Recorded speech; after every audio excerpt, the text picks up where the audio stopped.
Hello everyone, स्वागत है आप सभी लोगों का शिक्षा फॉर नौकरी में। इस वीडियो लेक्चर में हम लोग देखने वाले हैं उत्तराखंड टेट 2024 के लिए प्रीवियस ईयर के क्वेश्चन पेपर को हम देखेंगे। आज हम पेपर 2 को डिस्कस करने वाले हैं जिसमें सीडीपी के क्वेश्चंस रहेंगे। प्रीवियस वीडियो हमने पेपर 1 के लिए डिस्कस करी की थी जिसमें 2023 के सीडीपी के क्वेश्चंस को लिया था। अगर आप लोगों ने नहीं देखी तो जाकर चेक कर सकते हैं। टेलीग्राम से ज़रूर कनेक्ट हो जाइए क्योंकि सारे लिंक आपको टेलीग्राम पर मिलेंगे और नोट्स के लिए आप वेबसाइट को रेफर कर सकते हैं। भाई वेबसाइट का लिंक नीचे डिस्क्रिप्शन में मिल जाएगा, टेलीग्राम का लिंक आपको डिस्क्रिप्शन में मिल जाएगा। यहाँ ज़रूर आप ज्वाइन करें क्योंकि आगे आने वाली वीडियोस के नोटिफिकेशन और नोट्स सारे आपको टेलीग्राम पर प्लस स्टडी मटेरियल सारा आपको वेबसाइट पर मिल जाएगा। नीचे वेबसाइट का लिंक फ्लैश हो रहा है, आप जाकर चेकआउट कर सकते हैं और टेलीग्राम को भी ज्वाइन कर सकते हैं। स्टार्ट करते हैं अपनी वीडियो आज की, जिसमें आज हम लोग डिस्कस करने वाले हैं सीडीपी। भाई देखो सीडीपी बहुत ही इंपॉर्टेंट है, child development and pedagogy. Paper 2 के लिए आज हम डिस्कस करेंगे। इसी के साथ साथ हम मॉडल क्वेश्चन पेपर को भी डिस्कस करने वाले हैं, यानी कि मॉक टेस्ट वाले जो प्रश्न है वो भी फटाफट लेके आएंगे। नेक्स्ट वीडियो जो है आपको मॉक टेस्ट पर मिलेगा जिसमें सीडीपी डिस्कस करेंगे, साथ साथ साइंस और एसएसटी की क्लास भी कंटिन्यू करेंगे यूटेट 2024 के लिए। तो फॉर्म आ चुके हैं, फटाफट आप फॉर्म भर दीजिए क्योंकि फिर लास्ट टाइम के लिए वेट मत करो, काफ़ी डिले हो जाता है। स्टार्ट करते हैं भाई क्वेश्चन नंबर 1 के साथ। पेपर 2 आज हम डिस्कस कर रहे हैं 2023 का। क्वेश्चन नंबर 1 बोलता है निम्न में से कौन सा पोर्टफोलियो के एक अंग है। पोर्टफोलियो क्या होता है? पोर्टफोलियो के बारे में अगर आपको पता होगा इजीली आप आंसर कर सकते हैं। काफ़ी सारी चीज़ें मैं बताऊंगा वीडियो में आगे जैसे जैसे हम प्रोग्रेस करेंगे कि क्या क्या चीज़ें इंपॉर्टेंट हैं और किन किन पॉइंट्स को आपको ध्यान में रखते हुए पेपर की प्रिपरेशन करनी है। देखो पोर्टफोलियो क्या है, जिसमें सारा लेखा जोखा होता है बच्चे का, यानी कि बच्चे के बारे में सारी की क्या बच्चा एक्टिविटी कर रहा है, किस तरीके से उसका रिजल्ट आ रहा है, कहाँ पर उसकी कमजोरी है पढ़ाई में, तो वो सारी चीज़ें एक फाइल बनाकर रिकॉर्ड्स के फॉर्म में जो रखी जाती है उसी को हम पोर्टफोलियो कहते हैं। तो पोर्टफोलियो का एक अंग क्या है, इसमें प्रोजेक्ट्स होते हैं, सृजनात्मक लेखन कार्य होता है, क्राफ्ट वर्क होता है या उपरोक्त सभी। तो देखो सारी चीज़ें पोर्टफोलियो में, यानी कि एक इंडिविजुअल बच्चे का डेटा वो पोर्टफोलियो कहलाता है। तो उपरोक्त सभी यानी कि option number D is the right answer. I hope clear हो गया होगा। नेक्स्ट क्वेश्चन नंबर 2 पर बात करते हैं। ब्लूप्रिंट एक त्रिआयामी चार्ट है जिसमें अधिभार दिया जाता है कि एक ब्लूप्रिंट क्या है, एक 3 डायमेंशनल चार्ट है। तो इसमें किस चीज़ को वेटेज दिया जाता है? आकलन करने के लिए, यानी कि असेसमेंट के लिए, अलग अलग क्षेत्रों के लिए, या फिर दीर्घ उत्तरीय प्रश्नों के लिए, या प्रश्नों के प्रकारों को देखते हुए। तो देखो राइट आंसर यहाँ पर आपको पिक करना है। तो ये हमारे पास ऑप्शन नंबर सी इसका करेक्ट आंसर रहेगा। ऑप्शन सी क्या बोलता है भाई, फर्स्ट, सेकंड और फोर्थ, यानी कि जो ब्लूप्रिंट है वो 3 आयामी चार्ट है। तो इसमें क्या क्या चीज़ें होती हैं भाई? पहला होता है हमारे पास आकलन के लिए उद्देश्य, दूसरा होता है विषय क्षेत्रों का, और लास्ट होता है हमारे पास प्रश्नों के प्रकारों का। इसमें दीर्घ उत्तरीय प्रश्नों का नहीं समावेशन होता है, तो इसलिए हमने इसको हटा दिया है पॉइंट नंबर 3 को। फर्स्ट, सेकंड और फोर्थ इसमें सही है, इसलिए option number C is the right answer. Clear होगी बात भाई। नेक्स्ट बढ़ेंगे भाई। डिसकैलकुलिया एक प्रकार की अधिगम अक्षमता है जिसका संबंध किस चीज़ से है? भाई देखो डिसेबिलिटी, अगर आप तैयारी कर रहे हैं उत्तराखंड टेट की तो मैं आपको बता देता हूँ डिसेबिलिटी वाला सेक्शन ज़रूर आप चेकआउट करके जाएँ, स्ट्रॉन्ग कर लें अपना ये वाला सेक्शन। साथ में समावेशी शिक्षा, इंक्लूसिव एजुकेशन। देखो आगे आपको काफ़ी सारे क्वेश्चन देखने के लिए मिलेंगे इंक्लूसिव एजुकेशन से। पेपर 2 में तो डेफिनेटली पूछे जाते हैं, साथ साथ पेपर 1 में भी पूछे जाते हैं, तो यहाँ से अपने मार्क्स आप स्ट्रॉन्ग कर सकते हैं। तो ये इंक्लूसिव एजुकेशन और डिसेबिलिटी बिल्कुल पक्का कर लो। मैं एक डेडिकेटेड वीडियो बना दूंगा कि कितनी प्रकार की डिसेबिलिटी है, कौन कौन सी डिसेबिलिटी को क्या बोलते हैं इंक्लूसिव एजुकेशन के बारे में। तो आप कमेंट करो कि आपको चाहिए ऐसी वीडियो या नहीं चाहिए। क्वेश्चन नंबर 3 पे आते हैं। डिस्कैलकुलिया का जो प्रकार है वो किस प्रकार की डिसेबिलिटी है? पढ़ने से संबंधित है, लिखने से संबंधित है, गणित किससे समस्या में संबंधित है, या ध्यान देने से? तो देखो डिस्कैलकुलिया, कैलकुलिया का ही मतलब यहाँ पर क्या है, गणित। जो बच्चा गणित के प्रश्नों को हल करने में समस्या का सामना करता है वो डिसेबिलिटी कहलाती है हमारे पास डिस्कैलकुलिया, और ये लर्निंग डिसेबिलिटी का एक प्रकार है, अधिगम अक्षमता का एक प्रकार है। Option C is the right answer. Question 4, यदि एक बच्चा शिक्षक द्वारा दिए गए प्रश्न उत्तर याद करता है और स्पष्ट लिखता है तब उसकी माँ उसे टॉफ़ी देती है, तो ये किस प्रकार की चीज़ों को दर्शाता है? कि बच्चे ने सही आंसर दिया है, उसको उसके बाद एक रिवॉर्ड दिया है उसकी माता ने, तो ये किस प्रकार की चीज़ों को दर्शाता है? आंतरिक रूप से बच्चा अभिप्रेरित है, बाह्य रूप से है, आंतरिक या रूप से सीखने के प्रति सकारात्मक है, या सीखने के प्रति निराशावान है? तो देखो कॉमन सी बात है, आप लोगों को पढ़ने के लिए बोला जा रहा है। पढ़ाई अगर आप करोगे तो आप अपना यूटेट का एग्ज़ाम क्रैक कर सकते हो। मैं आपको मोटिवेट करूंगा कि आप इन प्रश्नों को या इन टॉपिक्स को तैयार करो। तो मैं क्या कर रहा हूँ, आपको बाह्य रूप से प्रेरित कर रहा हूँ। किस चीज़ के लिए? कुछ प्राप्त करने के लिए, यूटेट के रिजल्ट को प्राप्त करने के लिए। तो ये क्या हो गया हमारे पास ऑप्शन नंबर बी, बाह्य रूप से अभिप्रेरित। यहाँ बच्चे की माँ उसे क्या कर रही है भाई, कि बच्चे को प्रश्न दे रही है, उससे कह रही है कि भाई अगर ये प्रश्न को हल करता है तो उसको क्या दिया जाएगा, टॉफ़ी दी जाएगी। तो उसको बाह्य रूप से मोटिवेटेड किया जा रहा है। अंदरूनी रूप से कब होता है, जब बच्चा खुद ही ये चाहता है कि हाँ मुझे ये प्रश्न को हल करना है, तब क्या कहलाता है, वो होता है intrinsic motivation. I hope clear हो गया होगा। नेक्स्ट क्वेश्चन नंबर आता है हमारे पास 5। माता पिता से वांछानुगत रूप से प्राप्त जीन के कारण होने वाले विकास जैसे लंबाई और वजन, मस्तिष्क, हृदय, फेफड़े का विकास इत्यादि, ये सभी डैश किस चीज़ की भूमिका को दर्शाते हैं। भाई देखो यहाँ पर क्या पूछा गया है, वांछानुगत, जिसको हम क्या बोलते हैं, हेरिडिटी।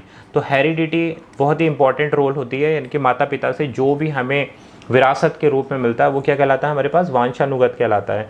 तो इसमें क्या पूछा गया है कि मस्तिष्क, हृदय, फेफड़े का विकास इत्यादि, ये सभी किस चीज़ को प्रदर्शित करता है, संज्ञानात्मक प्रक्रियाओं को, सामाजिक प्रक्रियाओं को, संवेगात्मक या जैविक प्रक्रियाओं को। तो राइट आंसर है option number D is the right answer. ये बायोलॉजिकल प्रोसेस को दर्शाता है कि जब भी कोई जीन ट्रांसफ़र होता है माता पिता से बच्चों के रूप में, तो ये कैसी प्रक्रिया है, जैविक प्रक्रिया। संज्ञानात्मक कौन सी प्रक्रिया होती है, जो मस्तिष्क से रिलेटेड होती है, ठीक है। सामाजिक क्या है, जब हम समाज में जाते हैं, लोगों से मिलते जुलते हैं, तो वहाँ जो हम प्रतिक्रियाएं करते हैं या जो क्रियाएं करते हैं वो सामाजिक कहलाती हैं। संवेगात्मक क्या है, जिसमें आपके संवेग काम करते हैं, जैसे देखना, स्मेल करना, बोलना और आंखों का झपकना, तो ये सब चीज़ें क्या है, संवेग हैं। तो राइट आंसर यहाँ पर ऑप्शन नंबर डी।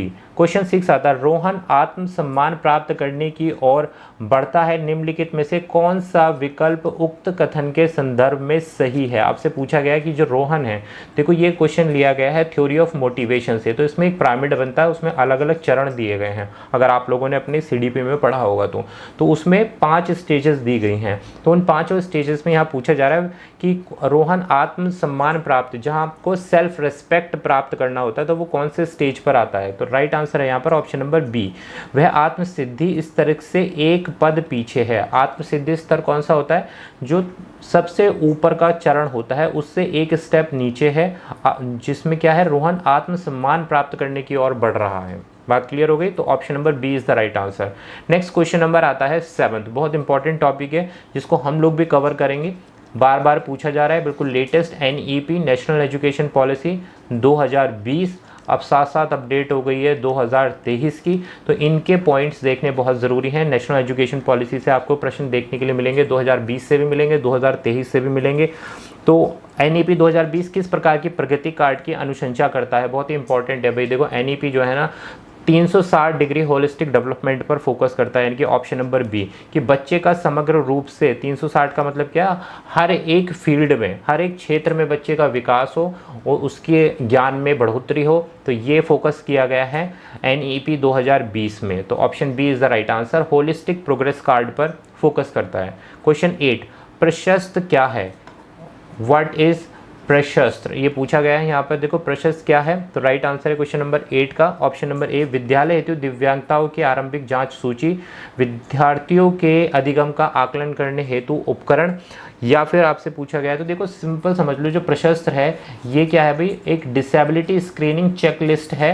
किसके लिए, स्कूल्स के लिए बनाई गई है, जिसमें बच्चों के लिए, जो डिसेबल बच्चे होते हैं, जो स्पेशल चाइल्ड होते हैं, उनके लिए एक चेकलिस्ट दी गई है स्कूलों में। तो उसको क्या बोला गया है, प्रशस्त बोला गया है। बात क्लियर है। नेक्स्ट बढ़ेंगे क्वेश्चन नंबर 9। तो देखो ये भी डिसेबिलिटी वाले से क्वेश्चन आया है, दूसरा क्वेश्चन हो चुका है डिसेबिलिटी का। नेक्स्ट, होवर गार्डनर ने अवधारणा दी। तो यहाँ से क्वेश्चन नंबर 9 से हम समझते हैं थ्योरी ऑफ इंटेलिजेंस। ये आप बिल्कुल स्ट्रॉन्ग कर लो कि भैया इंटेलिजेंस क्या होती है, इंटेलिजेंस को किसने प्रपोज किया, इंटेलिजेंस के कितने प्रकार हैं, ठीक है, और इंटेलिजेंस की क्या क्या थ्योरी है। तो ये यहाँ से क्वेश्चन जरूर पूछा जाता है, IQ से क्वेश्चन ज़रूर आता है आपका UTET के अंदर। तो ये मैं पॉइंट्स हैं जो वीडियो में क्वेश्चन को देखते हुए मैं आपको बताता रहूँगा, तो वीडियो को लास्ट तक देखते रहें, काफ़ी यूज़फुल वीडियो होने वाली है। प्रीवियस ईयर से आपको बहुत सारी चीज़ें तैयार करने में मदद मिलेगी जो आपका UTET 2024 आ रहा है। तो क्वेश्चन नंबर 9 पर वापस आते हैं। हॉवर्ड गार्डनर ने अवधारणा दी है किसकी, अभिक्षमता की दी है, सामान्य बुद्धि की, बहुबौद्धिकता की, या फिर अभिरुचि की। तो देखो राइट आंसर है यहाँ पर option number C is the right answer, कि जो हॉवर्ड गार्डनर ने किसकी दी है, मल्टीपल इंटेलिजेंस की दी है। इनकी बहुबुद्धि का सिद्धांत किसके द्वारा दिया गया, हॉवर्ड गार्डनर का, कि हर एक व्यक्ति अलग अलग क्षेत्र में बुद्धिमत्ता रखता है कि कोई खेल में बहुत ज़्यादा आगे होता है, कोई पढ़ाई में बहुत ज़्यादा, कोई सिंगिंग में। तो इस प्रकार का जो सिद्धांत दिया है ये होवर्ड गार्डनर ने दिया, जिसको थ्योरी ऑफ मल्टीपल इंटेलिजेंस बोला जाता है। नेक्स्ट, अभिक्षमता क्या है? जो एप्टीट्यूड टेस्ट है उसके बारे में पूछा जाता है। कई सारे एग्जाम में अब एप्टीट्यूड टेस्ट आप लोगों का लिया जाता है, तो आपको बताना कि अभिक्षमता क्या चीज़ होती है। तो राइट आंसर है भाई specific capacity to do a task well, मतलब किसी कार्य को करने की विशिष्ट जो क्षमताएं होती हैं उसको हम बोलते हैं अभिक्षमता। नेक्स्ट क्वेश्चन 11, विद्यार्थियों को पाठ्यक्रम के अंत में दी जाने वाली वार्षिक परीक्षा उदाहरण किस चीज़ का है? कि क्या देखो, दो प्रकार की परीक्षाएं होती है कि जब आपके बीच बीच में परीक्षा होती है वर्ष के, एक वो हो गई, और एक सब लास्ट में जो परीक्षा होती है इसको एनुअल एग्जामिनेशन बोलते हैं। तो इससे किस प्रकार का आकलन किया जाता है, यहाँ पर ये पूछा जा रहा है कि वार्षिक परीक्षा किस प्रकार के आकलन को दर्शाती है? आकलन, मूल्यांकन, सीसीई या फिर फॉर्मेटिव असेसमेंट। तो देखो राइट आंसर हमारे पास क्या होगा 11 के लिए, ये इवैल्यूएशन को जज करेगी, यानी कि मूल्यांकन करने के लिए की जाती है कि बच्चे ने कितनी प्रोग्रेस कर ली है, कितनी लर्निंग कर ली है। अगर बात करें हम यहाँ पर फॉर्मेटिव असेसमेंट की, तो फॉर्मेटिव असेसमेंट क्या होता है? अगर वर्ष के दौरान बीच बीच में, यानी कि जो जैसे हाफ ईयरली एग्जामिनेशन हो गए आपके, ठीक है, यूनिट टेस्ट हो गए, तो ये इस प्रकार की जो परीक्षाएं होती हैं वो फॉर्मेटिव आकलन जांचने के लिए होती हैं। यहाँ हम क्या कर रहे हैं? पूरा इवैल्यूएशन कर रहे हैं, पूरा समग्र रूप से, तो इसको हम क्या बोलते हैं? मूल्यांकन बोल रहे हैं। 11th का B right answer. Question number 12 आता है, विशेष आवश्यकता वाले बच्चों के संदर्भ में अनुकूलन क्या है? तो अब आप देख लो यार, 12वें क्वेश्चन को डिस्कस कर रहे हैं और तीसरा क्वेश्चन ही अभी हमारा क्या चीज़ आ गई है, ये डिसेबिलिटी का तीसरा क्वेश्चन आप लोगों को देखने के लिए मिल गया। तो कम नहीं होते यार, डिसेबिलिटी और इंक्लूसिव एजुकेशन से आपको 5 से 6 से 7 क्वेश्चन भी कई बार देखने के लिए मिल जाते हैं। अगर 5 क्वेश्चन भी हैं तो आपका 5 नंबर स्ट्रांग हो जाएंगे इन पॉइंट्स, और बहुत आसान क्वेश्चन आते हैं। विशेष आवश्यकता वाले बच्चों के संदर्भ में अनुकूलन क्या है, ये पूछा गया है। तो देखो राइट आंसर है ऑप्शन नंबर डी, विद्यार्थियों की आवश्यकताओं को समायोजित करने के लिए आकलन करना, सामग्री प्रदान करना, पाठ्य चर्चा और कक्षा के वातावरण को समायोजित करना ही क्या कहलाता है? विशेष आवश्यकता वाले बच्चों के संदर्भ में अनुकूलन। अनुकूलन मतलब कि किस तरीके से इन बच्चों को हम सामान्य स्कूलों में मिलाकर पढ़ा सकते हैं, तो इनके लिए कुछ चीज़ें हमें अनुकूल बनानी होगी। ये हमारे अनुकूल नहीं बनेंगे, हमें इनके अनुकूल बनना है। स्कूलों को विशेष आवश्यकताओं वाले बच्चों को पढ़ाने के लिए अनुकूल बनाना होगा। तो इसके लिए इसमें जो पाठ्य चर्चा है उसमें संशोधन करना पड़ेगा, इनके लिए अलग से सामग्री देनी पड़ेगी, इनका आकलन अलग से करना पड़ेगा, और कक्षा में वातावरण अच्छा देना होगा, सुगम वातावरण देना होगा इस प्रकार के बच्चों को। तो option number D is the right answer. Next question आता है 13, अभ्यास का नियम किसके द्वारा दिया गया है? लॉ ऑफ एक्सरसाइज किसके द्वारा दी गई? थ्रॉन्गडाइन, पावलोव, स्किनर या टॉलमैन? तो देखो लॉ ऑफ एक्सरसाइज दी गई है थ्रॉन्गडाइन के नियम। इन्होंने 3 प्रकार के लॉ दिए हैं, तो इसमें से एक है अभ्यास का नियम, दूसरा है तत्परता का नियम, और एक और आता है, मिस कर रहे हैं। नेक्स्ट देखते हैं कि पावलोव ने क्या दिया है भाई। देखो पावलोव ने स्टिमुलस रेस्पॉन्स थ्योरी दी है, स्टिमुलस रेस्पॉन्स, जिसको एसआर थ्योरी भी कहते हैं। स्किनर की बात करें तो इन्होंने क्या दिया है? रेनफोर्समेंट और पनिशमेंट की जो थ्योरी है वो स्किनर ने दी है। और टॉलमैन किसके बारे में बात करते हैं भाई?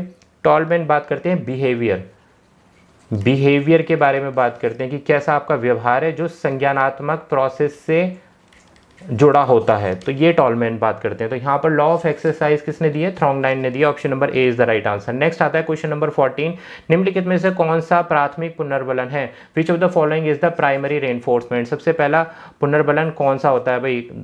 मनी होता है, खाना होता है, पुरस्कार या फिर उपहार होता है? तो देखो सबसे पहला होता है कि भैया खाने के लिए खाना मिले, उसके बाद बाकी बातें सब बाद में। तो भोजन जो है प्राइमरी पुनर्बलन कहलाता है, प्राइमरी रेनफोर्समेंट कहलाता है। निम्नलिखित या विद्यार्थियों के सीखने को प्रभावित करने वाला बाह्य कारक कौन सा है? आत्मप्रत्यय, रुचि, अभिक्षमता या फिर टीएलएम?